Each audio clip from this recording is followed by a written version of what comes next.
ಮನಸ್ಸಿನಲ್ಲಿ ಏನಿತ್ತೋ ಅದೇ ಆಗ್ತಾ ಇದೆ. ಹಾಲು ಕುಡಿದಷ್ಟು ಸಂತೋಷ ಅವ್ರಿಗೆಲ್ಲ. ಸದಾಶಿವ ಸೋತ್ಬಿಟ್ಟ ಅಂತ ಸಂಭ್ರಮಾಚರಣೆ ಆಚರಿಸ್ತಿರ್ತಾರೆ ದುರ್ಗಾಪುರದಲ್ಲಿ. ಇನ್ನು 3 ದಿನ ಇದೆ ಆರಾಧನಾ ಮಾಡೋಕ್ಕೆ. ನೀವು ದುಡುಕ್ಬಿಟ್ರಿ ಅಂತ ಕಾಣುತ್ತೆ. ಮನ್ಸು ಮಾಡಿದ್ರೆ ಯಾವ ಕೆಲಸನೂ ಆಗಲ್ಲ ಅಂತ ನೀವೇ ಹೇಳ್ತಿದ್ರಿ. ಮನಸ್ಸೇ ಇಲ್ಲ ಅಂದಮೇಲೆ ಮನಸ್ಸಿಟ್ಟು ಹಾಗೆ ಕೆಲಸ ಮಾಡೋದು. ನಾನು ಕಿರೀಟದ ರಿಪೇರಿ ಮಾಡೋಕ್ಕಾಗಲ್ಲ ಅಂದಿದ್ದು ಒಂದು ರೀತಿಲಿ ಒಳ್ಳೇದೇ ಆಯಿತು. ಈ 3 ದಿನ ನೀವು ಕೈ ಬಿಟ್ರೆ ಕಿರೀಟದ ರಿಪೇರಿ ಕೆಲಸ ಯಾರಿಂದಲೂ ಮಾಡೋಕ್ಕೆ ಸಾಧ್ಯ ಇಲ್ಲ. ಕಿರೀಟ ಅಮ್ಮನವ್ರಿಗೆ ಮುಡಿಗೆ ಇರುತ್ತೆ. ಆರಾಧನಾ ಮಹೋತ್ಸವ ಆಗಲ್ಲ. ಬದುಕು ಕೊಡೋ ತಾಯಿಗೆ ಆರಾಧನಾ ಮಹೋತ್ಸವ ಆಗಲಿಲ್ಲ ಅಂದರೆ ನನಗೆ ಯಾಕಪ್ಪ ಬೇಕು ಮದುವೆ? ಬೇಡ. ಮದುವೆ ಅಂದರೆ ಬದುಕಿನ ಪ್ರಾರಂಭ ಕಣೆ. ಒಳ್ಳೆ ಹುಡುಗ ಸುಚೇಂದ್ರ. ಶೃಂಗಾರ ಮಾಡ್ಕೊಂಡು ಮಂಟಪದಲ್ಲಿ ಕೂತ್ಕೊಳ್ಳೋಕ್ಕೆ ಮನಸ್ಸು ಒಪ್ಪಬೇಕಲ್ವಪ್ಪ? ನೀವೇ ಹೇಳಿದ್ರಿ ಮದುವೆ ಮನ್ಸಿಗೆ ಸಂಬಂಧಪಟ್ಟಿದ್ದ.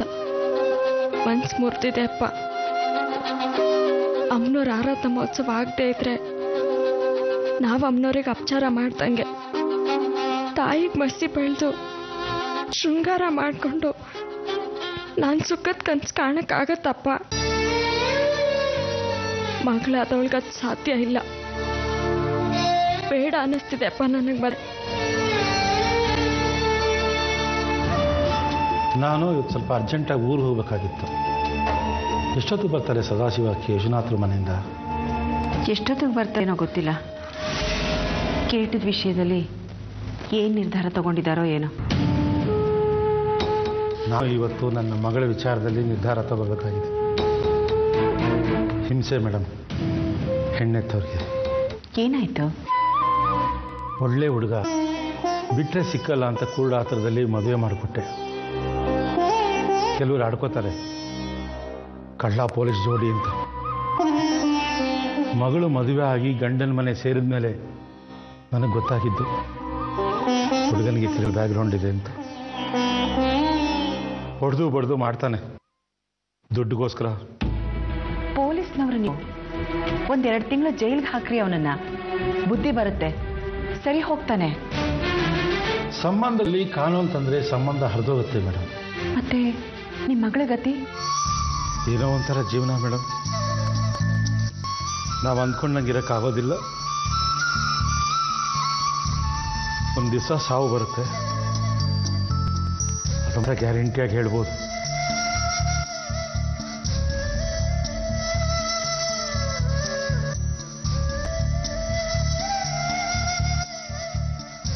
ಬೇಸರ ಆಯ್ತಾ ಕೇಶವನಾಥ್ರಿಗೆ? ಕೈ ಮುಗಿದು ಕ್ಷಮಿಸು ಅಂತ ಕೇಳ್ಕೊಂಡಿದ್ದೀನಿ. ಕಿರೀಟನ ಕಳಿಸ್ತೀನಿ ಕಣೆ ಪಾರ್ವತಿ. ಆಗ್ತಿಲ್ಲ ನನ್ನ ಕೈಲಿ ಕಿರೀಟದ ಕೆಲಸ. ಮನಸ್ಸು ತೀರ ಗೊಂದಲವಾಗಿದೆ. ಇಂಥ ಮನಸ್ಥಿತಿಲಿ ಕೆಲಸ ತಾಳ ತಪ್ಪುತ್ತೆ, ಪರಿಪೂರ್ಣತೆ ಇರಲ್ಲ. ಆವೇಶದ ನಿರ್ಧಾರ ಏನೆಲ್ಲ ಮಾಡಿಸ್ಬಿಡುತ್ತೆ ನೋಡಿದ್ರ. ರಾಹುಕಾಲ ಕಿರೀಟ ಮನೆಗೆ ಬಂತು. ಈ ಕಿರೀಟ ರಿಪೇರಿ ಆಗ್ತದೆ, ಮನೆಯಿಂದ ವಾಪಸ್ ಹೋಗ್ತಿದೆ. ಅಮ್ಮನ ಅಲಂಕಾರ ಆಗಲಿಲ್ಲ. ಮುಂದೆ ಇನ್ನು ಏನೇನು ಕಾದಿದೆಯೋ ಏನೋ. ಅಮ್ಮನವರಿಂದ ನಿಮ್ಗೇನು ತೊಂದರೆ ಆಗಲ್ವೇನೋ, ಆದರೆ ಊರಿನವ್ರ ಬಾಯಿಗೆ ಬಲಿಯಾಗ್ಬಿಡ್ತೀರಿ. ಅವಮಾನ, ತಲಹಟ್ಟೆ ಮಾತುಗಳು, ಅಪನಿಂದೆ ಎಲ್ಲ ಸಹಿಸ್ಕೊಳ್ತು. ನನ್ನನ್ನು ಕ್ಷಮಿಸ್ಬಿಡೆ ಪಾರ್ವತಿ. ನೀ ಹೇಳ್ದಂಗೆ ನನ್ನ ಹುಚ್ಚಾದಕ್ಕೆ ನೀವಿಬ್ರು ಬಲಿಯಾಗ್ತಿದ್ದೀರಿ. ಕ್ಷಮಿಸ್ಬಿಟ್ರೆ ನನ್ನ.